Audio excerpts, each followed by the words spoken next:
All right, here we go. Level 2.2. Let's do this one quick. Now, you might see this and go, oh, Mr. V. Mr. V, I don't like you right now.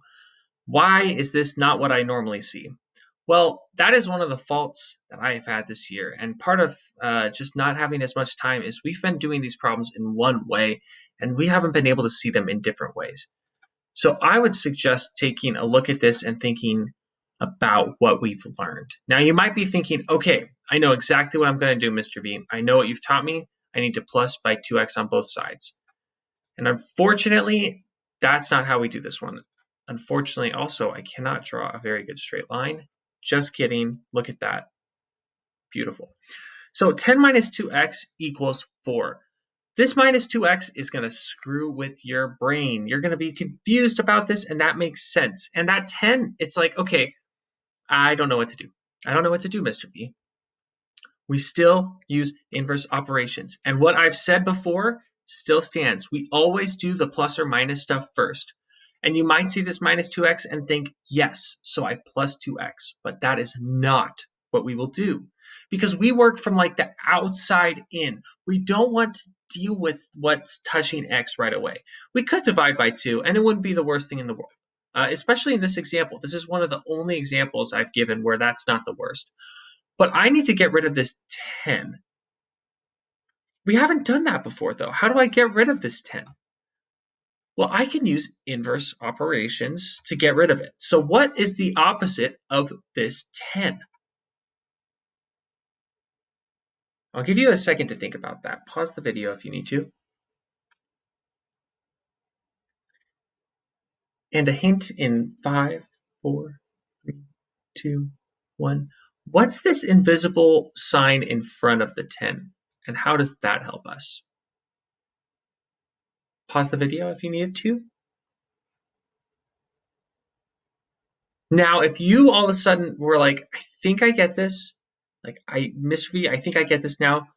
I need to do minus 10 on both sides because that plus 10 has an opposite of minus 10. Then you have a wrinkly brain. That's exactly what we need to do in this situation.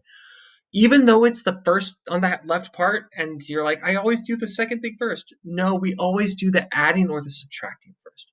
So to get rid of this plus 10 and the minus 10, we're going to go ahead and cancel those out. What we're left with here is minus 2x, and that minus is still attached to that 2x. That means it's a negative 2. Oh, that's gross. No, thank you. And then we have 4 and negative 10 here. Well, that 4 also has an invisible plus sign, so we're going to have opposite signs mean we subtract, which is 6, and take the sign of the bigger number, which is a negative.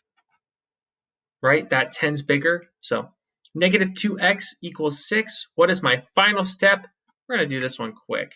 What I need to do on both sides is divide by negative 2. That's going to cause these negative 2's to cancel out.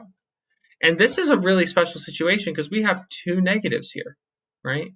We have negative 6 and negative 2 on the right side. So we get x equals, well, I deal with the negatives at the end. That's how I do it. 6 divided by 2 is 3. And I see that I have 2 negatives. 2 negatives, look at my camera. I always think of this. 2 negatives turn into a positive. They make a plus sign. The 2 negatives make a positive. That's how division and multiplication work as well. When you have those 2 negatives, this is going to be a positive 3.